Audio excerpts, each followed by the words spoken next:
Hello, this is James Cox with the Martial Arts Lifestyle. This is our episode number 16. And today I have with me Professor Tony Forbis-Stokes, more known as George Forbis-Stokes. Do we only call you Tony in the martial arts school? Family, friends. Oh, okay, yeah. I know back in the day I called your job a few times to look for you, and I asked for Tony Forbis-Stokes, and they didn't know who you were, but they had a George there. So I did get a hold of you eventually. But, you know, Mr. Forbis-Stokes is like one of my original students. He's definitely my highest ranking student, an 8th degree black belt. I'll let him tell you more about his journey, and somewhere around probably 30 years of training underneath me is martial arts and as a martial arts student. That's just crazy, man. I'm honored and privileged to have him here and to have somebody be that committed, that loyal, that dedicated, devoted to martial arts, to our lineage, to our connection for near 3 decades is pretty crazy. Now, I know he had started with his son in our class, and he sat on the sideline as a parent for a while, and then he became a student, and he's worn a lot of different hats with me here. But, you know, to continue training in the same place under the same instructor for that long, man, this was definitely an interview that I had written down that I wanted to happen as soon as possible, is to be able to interview my longest reigning student, if you will. So Mr. Forbis-Stokes, thanks, welcome, and introduce yourself. Tell us a little bit about your martial arts journey, if you would. Well, my name is Tony George Forbis-Stokes. If you call me on the phone, you ask for George, I usually hang up right away because I know it's some kind of credit card or business. Right. But my martial arts journey actually started when I was 14 years old. So that's 52 years ago. I'd moved from Dallas, Texas to Cincinnati, Ohio, and was getting ready to go into 9th grade, but was kind of shy and introverted, so my dad thought maybe some martial arts might help. So he signed me up for a martial arts school.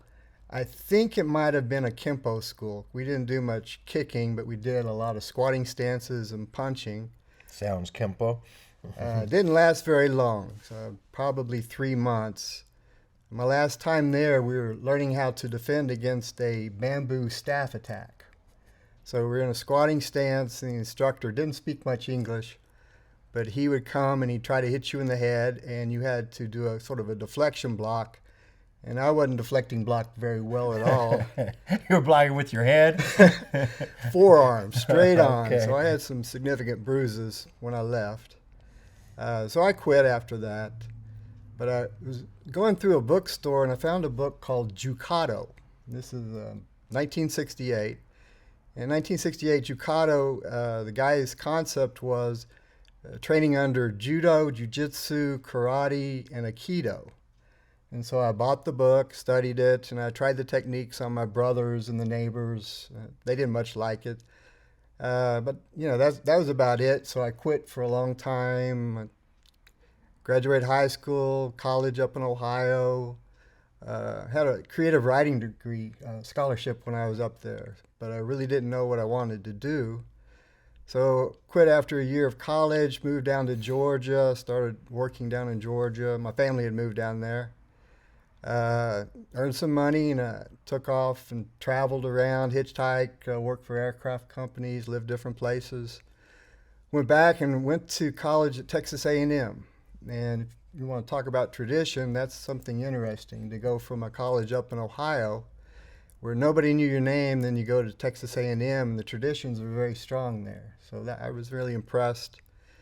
Got a degree in agricultural engineering. Wasn't sure how I'd use it, but I was just learning everything. Mm-hmm. My dad operated a ranch in Abilene, Texas, so I moved to Abilene and helped him get his ranch started. Then I moved into town and got married and had kids. Mm. So been in Abilene ever since, huh? Been in Abilene ever since. Yeah. I was actually born in Abilene, but 10 days later, after being born, I told my mom I can't take it. You told her, huh? Yeah. Let's get out of here.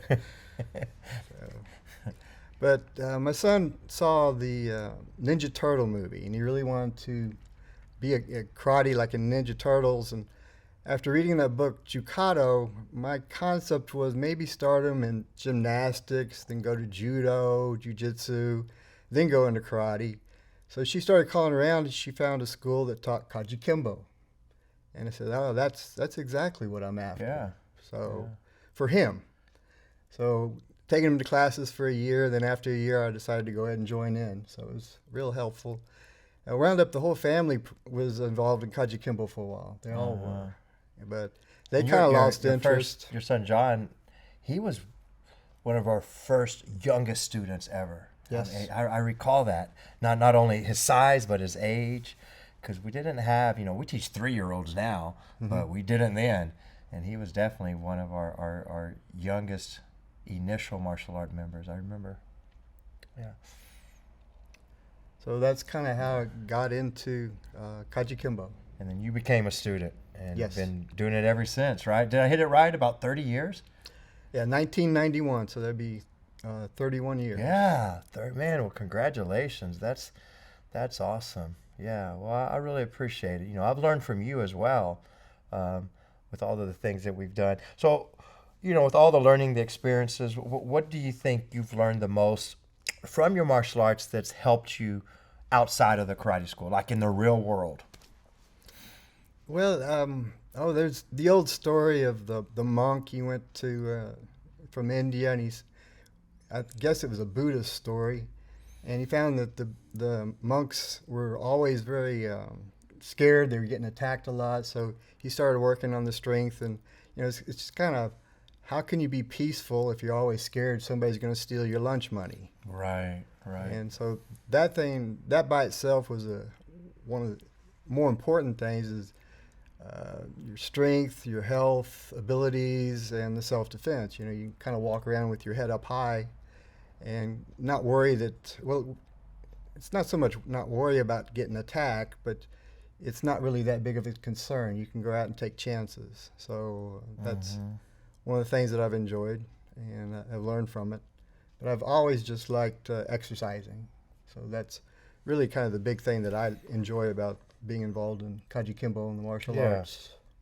The functional fitness, right? I mean, you can only walk on a treadmill so long, right, without being bored to death there. So you're getting the complete fitness, and then the confidence. Yeah, I heard it before that it's getting to the level where you don't feel like you have to prove yourself to anyone, so you're confident. Being at peace but prepared.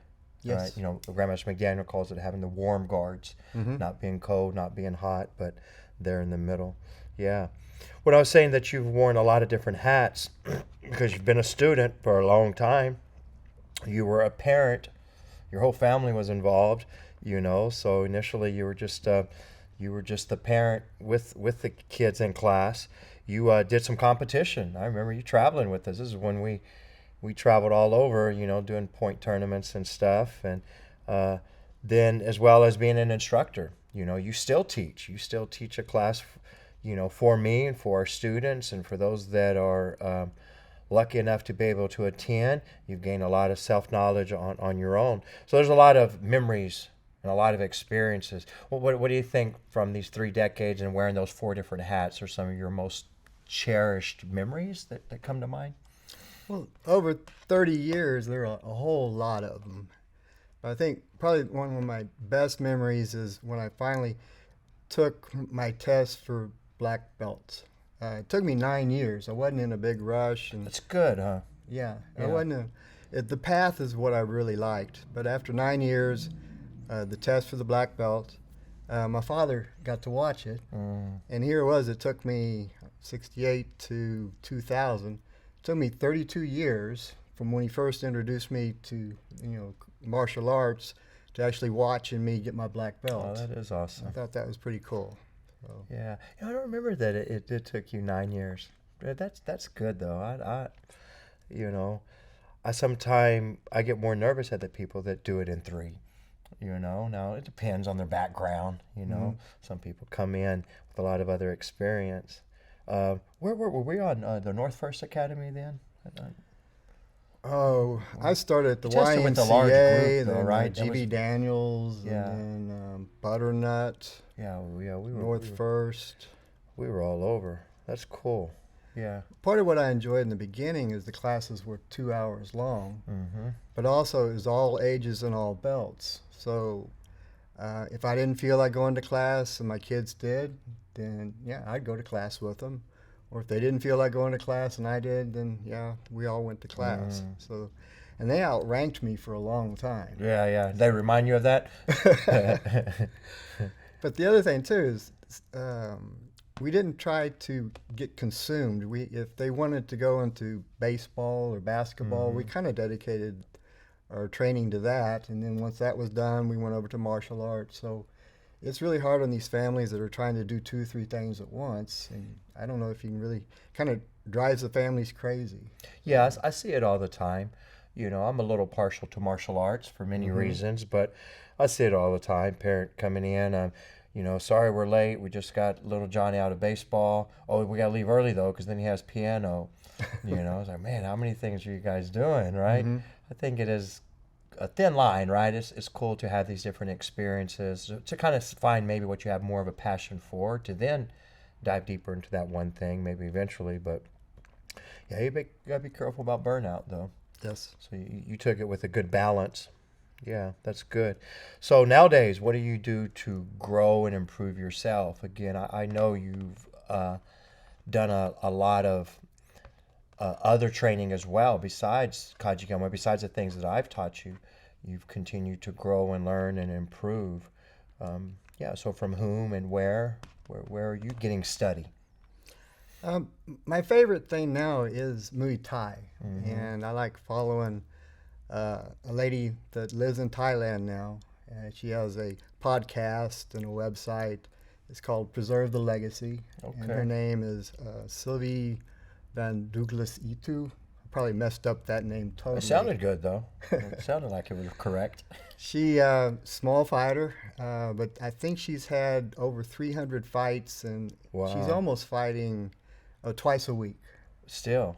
And she'll go around and she'll train under different legends, and they'll videotape it, and you can watch what she calls the golden age fighters. And so, you know, after you've done this for a while, you got a foundation. You can kind of see what these other fighters are doing. So the clinches, so I watch that, and what I like doing, my favorite thing is to hit the heavy bags and work out on the mitts and do it to music. So I'll watch that, and if somebody wants to join me and when they want to sweat, then I'll show them what I'm doing. Yeah, no, that's cool. Yeah, a little multi-purpose there, right? Yes. Yeah. You did the training seminar with Gonzak, who was here Yes. this last. He's going to come back down April 23rd. He'll be back down here. That's man, definitely the best Muay Thai I've ever been able to see and train with. Dude's amazing, a legend himself. Yeah, Muay Thai is nice, tough. Yes, it is. Tough and rough for sure. You know, I believe you've witnessed and probably helped me with just about every black belt testing. Nowadays, you know, we have a good flow of beginner to intermediate to advanced students, you know, that are cycling through, and we have 2 different schools. So I try to still do 1 black belt testing a year, and there was probably many years early on where we didn't have 1 every year. There might have been a year where we did twice in a year, and then we skipped 2 years or something like that. But we're pretty consistent now with our black belt testing. Personally, it's a chance for me to kind of look at my product and my work and my life and my legacy. And, you know, philosophically, we would sure want each group of black belts to be improved, not to have watered down. But they're different because they're also different black belts every year that we promote a group. You know, or generation of black belts, if you would, right? They're a different group of people as well, kind of living in a different time, a different era, you know, generations and black belts. And they've evolved with our martial arts as we've kind of changed on what we've done. But just kind of wanted to get your opinion on what's changed the most from the new generations of black belts compared to those that we promoted 20 and 30 years ago. Don't know that the quality is still there. And I think some of the techniques and what is more significant in the training now than was before, but it still seems like there are some bumps and bruises along the way. And I remember some of the early black belt trials, there were some bumps and bruises there, but they earned it. And I think the black belts I've seen nowadays, it's kind of hard. You always think, I trained harder than that when I was younger. But still, it's a transition. It's almost like they're beginning again. And I don't have any problem at all with what's being taught and the black belts that are coming out now. So Yeah, good. Well, I sure like to hear it, and that's my whole goal too, is that quality, good quality is still there. Just some produced a little differently, Yes. right? I know we've gotten away. I've backed away from so much memorization. I'm not saying that's really a bad thing. Definitely worked our mind, but it's kind of like that point you said. In the old days, we had a lot more memorization of drills and forms and routines. I mean, so much. People wouldn't even believe it. I would sound like I was exaggerating if I sat here and told you the amount of drills that I had to learn to become a black belt. So I don't even want to say it because people wouldn't believe it, really, to be honest. And how did I learn those? And how do I still know them?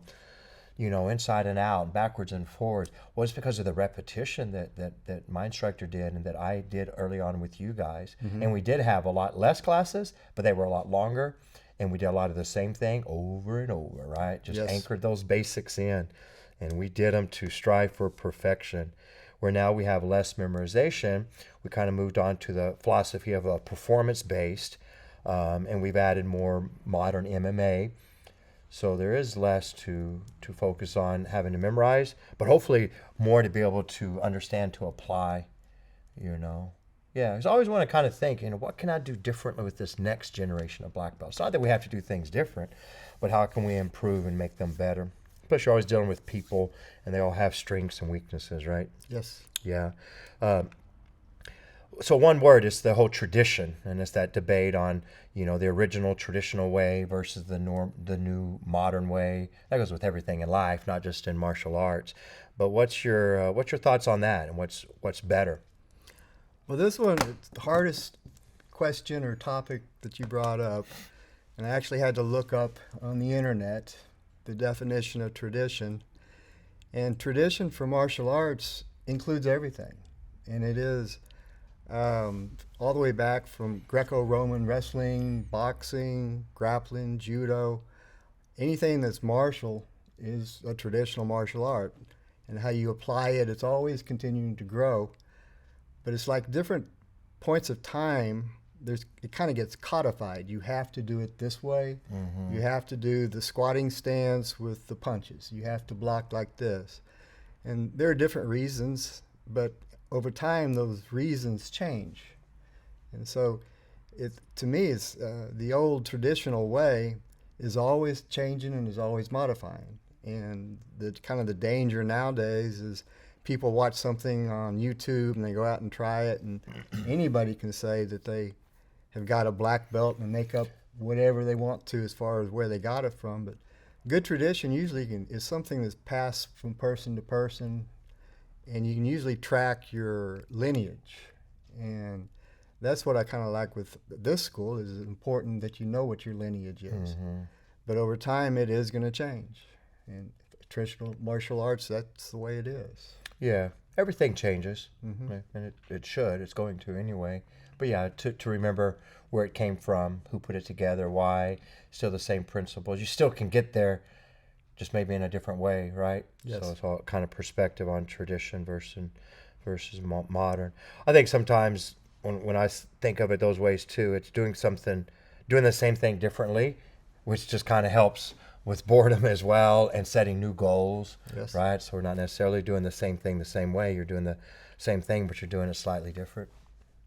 Yeah, as you kind of learn there. But so you have this longevity. You've been training a long time, Now I deal with, of course, inquiries on martial arts every day.